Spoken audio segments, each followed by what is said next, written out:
Hello, this is History Shorts with the Artifactual Scholar. Today, I'll be talking about Evacuation Day. Around the world, March 17th is usually a day to celebrate St. Patrick, the patron saint of Ireland, but in Boston, the date has a deeper meaning. In the early years of the American Revolution, Boston was occupied by thousands of British troops. In fact, from the mid-1760s, an ever-increasing number of soldiers had been sent to Boston to quell any potential rebelliousness. After the skirmishes at Lexington and Concord in April of 1775 and the Battle of Bunker Hill in June, Boston had essentially become an armed camp, with Continental troops, now under the command of George Washington, besieging the British within the town.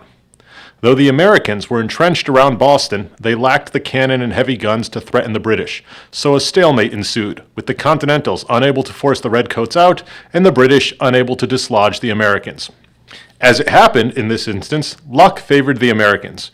In May 1775, the British garrison at Fort Ticonderoga in New York had been surprised and forced to surrender by Ethan Allen and his Green Mountain Boys. The fort had been undermanned, but it did possess a full complement of artillery. In November 1775, Washington decided to send Colonel Henry Knox to Ticonderoga to retrieve the guns and transport them to Boston.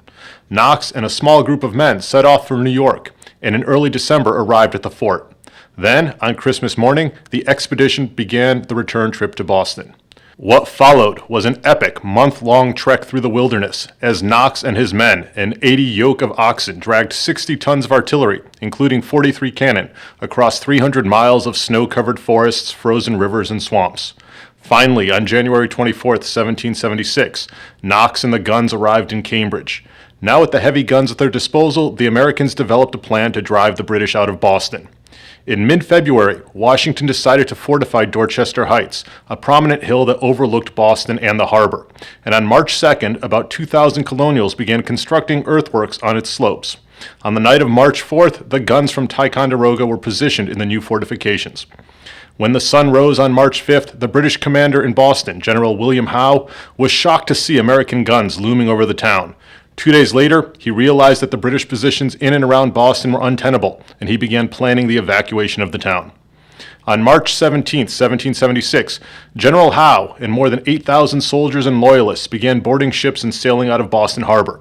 The stunning victory was celebrated throughout the land, and a commemorative medal was created by the Continental Congress. Boston was the first American city liberated from the British and would remain free for the remainder of the war. So this year, while you're hoisting a pint to celebrate St. Patrick, take a minute to commemorate George Washington's first victory and the liberation of a great American city. This has been History Shorts. Thanks for watching.